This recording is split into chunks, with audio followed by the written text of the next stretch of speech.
नमस्कार दोस्तों, स्वागत है आपके अपने YouTube चैनल स्टडी रूम पर। मैं रोहित कुमार आज आपके लिए लाए हैं हिंदी व्याकरण से वर्णमाला का टॉपिक। तो चलिए शुरू करते हैं। सबसे पहले वर्णमाला टॉपिक पढ़ने से पहले हम हिंदी के बारे में थोड़ा जान लेते हैं, जो परीक्षा की दृष्टि से बहुत ही महत्वपूर्ण है। तो सबसे पहले हिंदी के बारे में जानते हैं कि हिंदी की उत्पत्ति कैसे हुई। हिंदी की उत्पत्ति कैसे हुई? यह हिंदी की उत्पत्ति सिंधु नदी से संबंधित है, जो कहाँ है? भारत के उत्तर पश्चिम में। कहाँ है? भारत के उत्तर पश्चिम में। और विदेशी हमेशा सिंधु मार्ग से ही व्यापार करने भारत आया करते थे।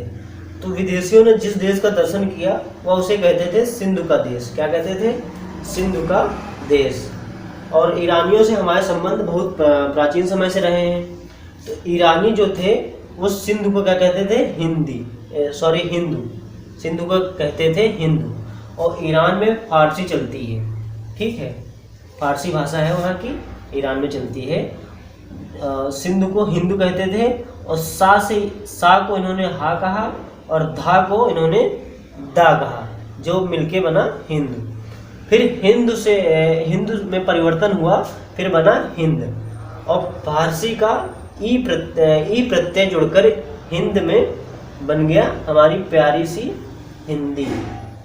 क्या बन गई? हमारी प्यारी सी हिंदी, ठीक है। और हिंदी का अर्थ क्या होता है? हिंदी का अर्थ था हिंदी के दो अर्थ होते हैं। एक पहला हिंद का और दूसरा हमारा क्या होता है? हिंद देश के निवासी। अगर आपसे एग्जाम में पूछता है कि हिंदी शब्द किस देश का है, तो आप क्या बताएंगे? ईरान। और अगर आपसे पूछता है कि हिंदी शब्द किस भाषा का है, तब आप क्या बताएंगे? फारसी। क्या बताएंगे? फारसी, ठीक है।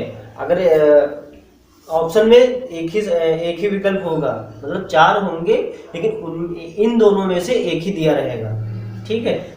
अब हम देखेंगे हिंदी भाषा का विकास क्रम कैसे हुआ। तो सबसे पहले हम जान लेते हैं कि भाषा का क्या मतलब होता है। मतलब भाषा ये संस्कृत से लिया गया है, संस्कृत से लिया गया भाष शब्द से, जिसका अर्थ होता है बोलना। क्या अर्थ होता है? बोलना। तो हम कह सकते हैं कि भाषा का अर्थ होता है अपने विचारों का आदान प्रदान या संप्रेषण का माध्यम भी कह सकते हैं, ठीक है। अब देखेंगे इसका विकास क्रम कैसे हुआ। तो सबसे पहले हमारी कौन सी भाषा आई? संस्कृत भाषा। कौन सी भाषा? संस्कृत। तो संस्कृत से हमारी कौन सी भाषा निकली? पाली। कौन सी निकली? पाली, जिसमें महात्मा बुद्ध ने अपने सारे उपदेश दिए थे, जो बौद्ध धर्म के प्रवर्तक हैं। और फिर उसके पाली से निकली हमारी प्राकृत। कौन सी भाषा निकली? प्राकृत, जिसमें किसने उपदेश दिए थे अपने सारे? महावीर, जो जैन धर्म के प्रवर्तक हैं। जैन धर्म के प्रवर्तक हैं, उन्होंने अपने सारे उपदेश प्राकृत भाषा में दिए थे। इसके बाद आती है हमारी अपभ्रंश। क्या आती है? अपभ्रंश। यहाँ लिख रहे हैं अपभ्रंश। अपभ्रंश को भाषा का बिगड़ा रूप भी कहते हैं। कैसा रूप? बिगड़ा रूप। और अपभ्रंश से हमारी निकली है अवहट। क्या? अवहट। इसको भाषा का सुधरा रूप कहते हैं, ठीक। और अवहट से निकली है हमारी हिंदी। क्या निकली है? हिंदी भाषा, प्यारी सी हिंदी भाषा। और हिंदी भाषा को, मतलब हिंदी जो शब्द है, यह व्याकरण की दृष्टि से विशेषण है, क्योंकि यह हिंदुस्तान की विशेषता बताता है, इसलिए व्याकरण की दृष्टि से इसको विशेषण माना गया है, ठीक है। अब हम देखेंगे भाषा की सार्थक इकाई। भाषा की सार्थक इकाई क्या होती है? वाक्य। क्या होती है? वाक्य। और वाक्य से छोटा क्या होता है? उपवाक्य। और उपवाक्य से छोटा क्या होता है हमारा? पदबंध।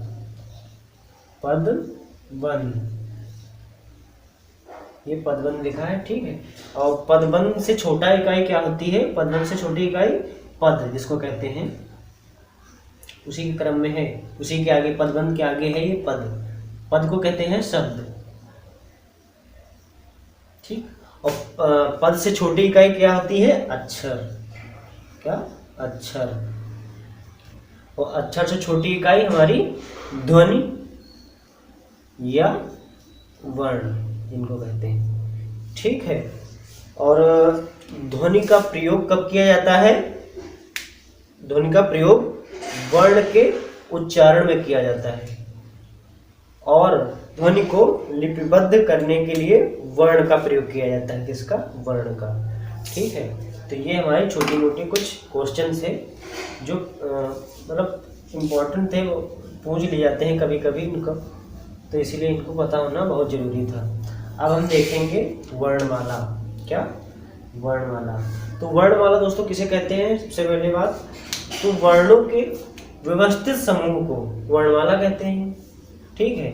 बहुत सिंपल, जैसे तुम या वर्णों के शुद्ध क्रम को वर्णमाला कहते हैं, या वर्णों को व्यवस्थित क्रम को वर्णमाला कहते हैं, जैसे आप समझ पाए, ठीक है। वर्णमाला दो टाइप से माने जाते हैं। पहला एक होता है लेखन के आधार पे। कैसा? लेखन के आधार पे। दूसरा होता है उच्चारण की दृष्टि से,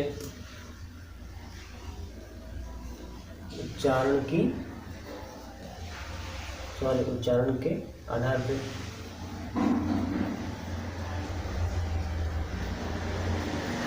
आधार पर, ठीक है। तो लेखन के आधार पर हमारे वर्णमाला कितने होते हैं? वर्ण कितने होते हैं? ये होते हैं 52, यानी 52। और उच्चारण के आधार पर हमारे वर्ण कितने होते हैं? 44, ठीक, 44, ठीक है। तो लेखन के आधार पर स्वर कितने होते हैं? 11। और व्यंजन कितने होंगे? 33, ठीक। और संयुक्त व्यंजन कितने होते हैं? 4। और ऊष्म व्यंजन कितने होते हैं? 4। सभी को जोड़ लीजिए, देख लीजिए 52 ही आएगा, ठीक। और उच्चारण के आधार पर स्वर कितने होते हैं आपके? 11 और व्यंजन 33, ठीक है। इतना अभी हम आपको केवल स्वर बताएंगे, व्यंजन नेक्स्ट पार्ट में बताएंगे। तो स्वर के बारे में हम अभी देखेंगे, ठीक है। तो स्वर क्या होते हैं? जो स्वतंत्र रूप से बोले जाते हैं, जो स्वतंत्र रूप से बोले जाते हैं, उन्हें क्या कहते हैं? स्वर, ठीक। और जो स्वर के माध्यम से या स्वर के सहयोग से बोले जाते हैं, उन्हें क्या कहते हैं? व्यंजन कहते हैं, ठीक है। तो व्यंजन तो आपके 33 होते हैं और ये 11 होते हैं। तो अभी हम आपको केवल स्वर के बारे में बताएंगे जितना होगा, और बाकी व्यंजन के बारे में हम अगले नेक्स्ट पार्ट में बताएंगे। इसी का दूसरा पार्ट बनाएंगे तो उसमें बता देंगे हम आपको। तो 11 स्वर कौन कौन से होते हैं देखते हैं। छोटा, बड़ा, छोटी, बड़ी, छोटाऊ, बड़ाऊ, जी, ए, ओ, औ। गिन लीजिए, देखिए 11 है। 1 2 3 4 5 6 7 8 9 10 11, ठीक। अब अंग आ क्यों नहीं होते हैं? क्योंकि यह अयोगवाह है। क्या है? अयोगवाह। इनका प्रयोग, इसका प्रयोग अनुस्वार में करते हैं और इसका प्रयोग विसर्ग में करते हैं, ठीक है। तो अभी हम केवल इसी के बारे में देखेंगे, जो 11 आपके स्वर होते हैं। मूलतः स्वर कितने होते हैं? 4 होते हैं, ठीक। अगर आपसे कोई पूछे कि परंपरागत रूप से कितने स्वर होते हैं, तो कितने बताएंगे आप? 13 बताएंगे, ठीक है। कितने बताएंगे? 13। और स्वर के भेद कितने होते हैं? 3 होते हैं। स्वर के भेद कितने होते हैं? 3। मार्का थोड़ा दिक्कत कर रहा है।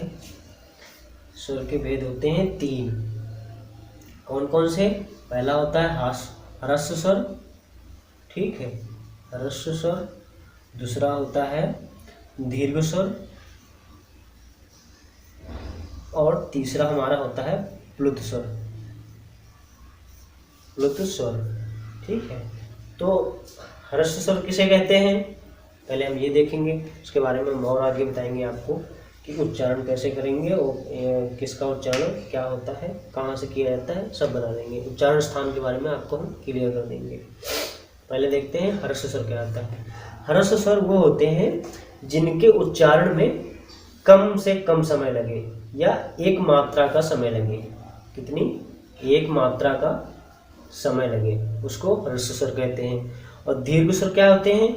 जो ह्रस्व से थोड़ा ज़्यादा समय लगे, यानी जिनके उच्चारण में ह्रस्व स्वर से अधिक समय लगे या दो मात्रा का समय लगे।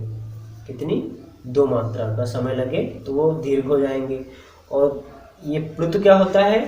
प्लुत होता है जिनके उच्चारण में दीर्घ से भी अधिक समय लगे या तीन मात्रा का समय लगे। त्रिमात्रिक इसको कहते हैं, त्रिमात्रिक। ठीक, ये होते हैं। तो ये ह्रस्व स्वर कौन कौन से होंगे? ये आपके आ, ई, उ और री, ये चार होते हैं। ठीक, और दीर्घ स्वर कौन कौन से होंगे? जो बचे हुए हैं वो सारे आ जाएंगे। चार हो गए, सात होंगे, इसमें आएगा नहीं आगे। आ, ऐसे ही बता दे रहे हैं हम आपको। आ, ई, उ, ए, ओ, औ, ये आपके साथ होंगे दीर्घ स्वर। और त्रिमात्रिक, ये इसका ये ऐसे इसका सिंबल होता है, ऐसे करके किसी में लिखा हो, जैसे ओम देखिए, ओम में ऐसे लिखा होता है, तो ये उसमें प्लुत स्वर में ये आ जाता है एग्जाम्पल इसका। ठीक है, अब देखेंगे उच्चारण स्थान। तो आ और बड़ा आ का उच्चारण स्थान क्या होता है? कंठ। क्या होता है? कंठ। और छोटी बड़ी का उच्चारण स्थान क्या होता है?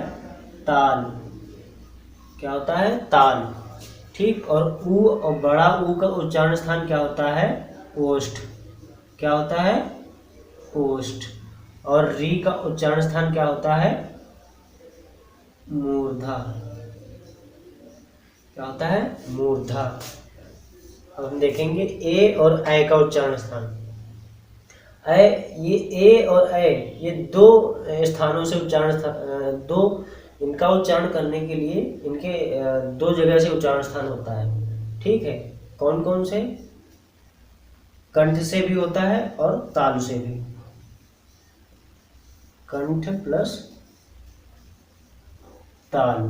ठीक, और इसका क्या होता है? कंठ प्लस ओष्ठ। कंठ प्लस ओष्ठ। ठीक, अब आप सोच रहे होंगे कि ये दो जगह से उच्चारण स्थान कैसे होता है। तो जब आप एक तोड़ेंगे तो ये टूटेगा आ प्लस छोटी ई बराबर ए, और फिर ये आ और जो ये ऐ होता है ये टूटता है आ प्लस ऐ में, तो ये होता है ऐ। ठीक, तो आ का उच्चारण स्थान यहाँ पे क्या है? कंठ है। ई का उच्चारण स्थान यहाँ पे क्या है? ताल है। तो जो इन दोनों का उच्चारण स्थान होगा वही इसका भी तो होगा। और यहाँ पे उच्चारण स्थान आ का क्या है? कंठ, और ए का क्या है? कंठ प्लस ताल। तो जो इन दोनों का होगा वही इसका होगा, इसीलिए इन दोनों का उच्चारण स्थान क्या होगा? कंठ प्लस ताल। अब इसको तोड़ लें आप, क्या टूटेगा? ये किस में टूटता है? आ प्लस ऊ में। आ प्लस ऊ में। और इसको अगर आप तोड़ेंगे ये टूटता है आ प्लस ओ में। तो आ का उच्चारण स्थान इसमें कहाँ क्या दिया है? कंठ, और ऊ का क्या दिया है? ओष्ठ, इसीलिए कंठ प्लस ओष्ठ। और औ, आ का उच्चारण स्थान यहाँ पे कंठ दिया है और ओ का यहाँ पे ओष्ठ दिया है, तो इन दोनों का मिलके क्या होगा? कंठ प्लस ओष्ठ। ठीक, अब हम देखेंगे आगे जीभ के आधार पर स्वरों का उच्चारण स्थान। तो कितने माध्यम से होता है? एक अग्र स्वर के माध्यम से होता है, एक मध्य स्वर के माध्यम से होता है और एक पश्च स्वर के माध्यम से होता है। तो मध्य स्वर हमेशा, इसको मान लीजिए ये मध्य स्वर होता है, ठीक है। मध्य स्वर हमारा ये हो गया। अब हमारे पास बचे कितने? ये वाले, ठीक। तो अब हम इसमें क्या करेंगे, ट्रिक के माध्यम से इसको समझें ताकि लंबे समय तक याद रहे। पीछे से पेयर बनाइए। इसका पेयर ये है ओ औ का, और इसके आगे कौन सा पेयर है? ये इस, और यहाँ पे एक री होता है जो हम लिखना भूल गए थे, सॉरी। और इसके आगे पेयर कौन सा होता है? ये, ठीक। तो अग्र स्वर कौन कौन से होंगे? इसके आगे कौन सा है? ए कामा ए, ठीक। और इसके बाद कोई पेयर तो है नहीं, री बचा है, तो वो सिंगल ही है, उसको लिखेंगे नहीं। अब इसके आगे कौन सा पेयर है? अगर इसके पहले कोई पेयर होता तो ये हो जाता। अब इसके आगे कौन सा पेयर है? ई और बड़ी, ठीक। अब बचे कौन कौन से? आ, उ, बड़ा उ, री और ओ औ। ये हमारे हो गए पश्च स्वर। कौन कौन से? आ, उ, बड़ा उ, री और री ओ औ। कौन कौन से बच्चे? आ बचा, उ छोटा उ बड़ा उ बचा, और री बची, ओ बचा, ओ बचा। ये ओ लिखा है, ये इतने बचे। ये हो गए हमारे पश्च स्वर। मध्य स्वर कौन सा होता है? छोटा। अग्र स्वर कौन सा होता है? ए और ई, ठीक। ये हमारे जीभ के आधार पर स्वरों का उच्चारण स्थान है। अब एक लास्ट पॉइंट बचा है जिसमें पूछता है आगत या विदेशी स्वर किसको कहते हैं? आगत को ही विदेशी स्वर भी कहते हैं। आगत या विदेशी स्वर पूछ लेता है कभी कभी। तो आगत या विदेशी स्वर कौन से होते हैं? एक ही होता है जिसका हिंदी शब्दों में कभी प्रयोग नहीं किया जाता है। इसका एग्जाम्पल के लिए ऑफिस लिख लीजिए। क्या? ऑफिस। जब आप ऑफिस लिखेंगे तो उस पर ये मात्रा लगेगी, और ठीक। तो ये ऑफिस अंग्रेजी वर्ड है ना, इसीलिए हिंदी शब्दों में इस स्वर का प्रयोग कभी नहीं किया जाता है। ये हमारा होता है आगत और विदेशी स्वर। तो के लिए यहीं तक, और नेक्स्ट वीडियो में हम आपके लिए व्यंजन बताएंगे। स्वरों में जितना कुछ होता है वो सब हमने आपको बता दिया। अब व्यंजन में क्या क्या होता है ये अगली क्लास में या अगली वीडियो में हम आपको बताएंगे। तो धन्यवाद। अगर वीडियो से आपको कुछ फ़ायदा हुआ हो या कुछ नया सीखने को मिला हो तो एक लाइक और सब्सक्राइब जरूर कर लेना, और भी आगे चीज़ें अच्छी मिलती रहेंगी। धन्यवाद।